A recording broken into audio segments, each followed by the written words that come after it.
Hey, what's up, everybody? It's another episode of Good One's a Good Win, and I got one of my favorite guests with me, my assistant coach, Chris Capko. All right, look at the piece I'm taking now. I like to eat, so I'm gonna take a bigger, thicker piece, and I'll probably minimize that as we get going, all right? I'm bold, so those pieces will get smaller as we go. What drove you to become a coach? When I was younger, I first wanted to be a coach solely because I aspired to be a head coach. And now as I've gotten older, and I've seen young men like yourself get older, and I've seen some of the challenges they take, I've taken more pride in, you know, helping guys grow and become successful, or not necessarily successful, but just grow up as people. And so that's been really rewarding. As I've got older, I've appreciated that. Still aspire to be a head coach, but I enjoy seeing you guys grow up as young men. When you come into the program at 18, to when you leave at 22, 23, even 24, you guys go through a major change.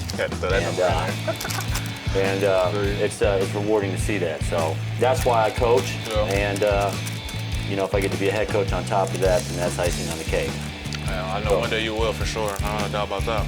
Let's move over to the next one, man. Let's get a little more spice to it. Give me the grade, though. Is it medium? It's about like a step up from medium. Just a little step up from medium. It's not crazy, but it's gonna surprise you. Told them pieces gonna get smaller. Cheers. Cheers. So when you're recruiting players, like, how are you able to get not only 5-star, 4-star players, but 5-star, 4-star players with lots of great character, or even like great character kids that aren't even 4-star or 5-star like myself? Like, how are you able to like decipher that and pick the right kids? You're only not a 4-star because someone else a long time ago said you are. So you are a 4-star or 5-star. Wow. Yeah. Someone else's opinion doesn't mean you're not a 4 or 5-star. That's a good point. You evaluate everyone based on their own merit. Yeah. And you do evaluate their families and where they come from, and you do your background. And you do miss from time to time. Sometimes you don't know someone until you get around them every day. Yeah. You ever heard someone say you're not really meeting you mean your representative? So you go out on a first day, you don't really meet the person, you meet the representative. And then you spend day 2 around them, day 3 around them, you see them around them on a bad day, on a good day, and now you know who you're getting around. Every day. So that's how it is now.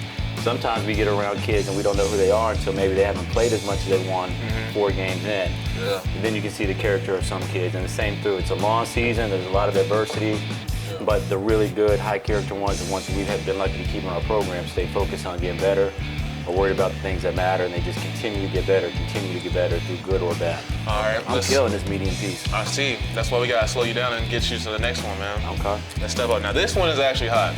This is hot. Yep. Here we go. Oh God. Now I've watched some of the other videos, and it seems like it gets hot instantaneously. I'm a little nervous.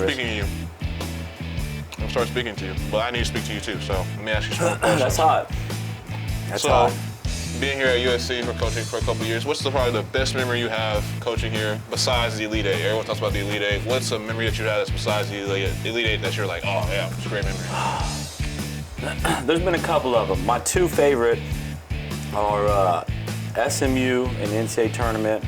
I think it was 16-17. Okay. And then the Jonah Matthews game. UCLA 2 years ago. Okay. Well, let me get to this last piece of chicken, this last question for you. Good, because I'm sitting here acting like I'm cutting this thing up like I'm about to eat it, but I'm done with it. This is called the toe tag. So when you say toe tag, man, like you're dead, and they put that tag on your toe? It's very possible. All right, we ready with the ice cream? My man's calling for the ice cream. Yeah, go ahead and get that ice cream for him. You ready? Yeah, I'm ready. Cheers to that. Cheers. You talked a lot about family, a lot about, you know what I'm saying? That's hot, man. What family means to you. Being a father, you know how much my dad means to me. Yeah. So now you being a new father into the world. Yeah. Can you tell us about how it is to be a father and what it's like to raise Zoe Saint, you know, my little Zozo? How's she doing? Yeah. Talk to me about her, man. Zoe's doing good. It's been a blessing. You know, I didn't grow up with women in my family. Yeah. I have my mom and my grandma, but I didn't have a sister, like a female cousin, or you know, anything. I didn't grow up with like a girl in my family who, you know, so there's certain things I'm sure as she gets older, it's gonna be a little weird for me. Yeah. But she's been a blessing, and it keeps things in perspective for me. Sometimes we lose a game, and I come home and I see her smiling or sleeping, and I'm like, you know, not as upset as I was maybe beforehand. And but she's been, you know. You okay? She doesn't.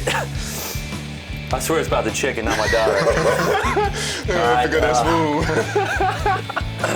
I caught one. That's hot. But yeah, she changes my perspective on things, man, and you know, I'm just blessed to have her. So Yeah. that's the one thing I'll say about that. All right, I'm done. I ain't even gonna try to act like I'm gonna eat that no more. Like a champ. I'm going for the ice Easy. cream. See me coughing, nothing, no. Well, that's all the questions I have for you today. I'm happy you got to be on here. I'm happy you survived it. I knew you would, you know what I'm saying? Being a Southern boy like me, like myself. I love you, man. Love you too. Hey, you're an unbelievable podcaster. You're an even better hot chicken host in terms of asking questions. Yeah. I'm gonna continue this down the road, man. Whatever you want to do in life, you'll be able to do it. I've enjoyed this. I've enjoyed watching all the other ones too, because you're really good. So I'm gonna eat my ice cream. I appreciate it. I don't need more promotion than that, you know what I'm saying? It's been another episode. Good one was a good one. Happy to have them. Fight on. Fight on.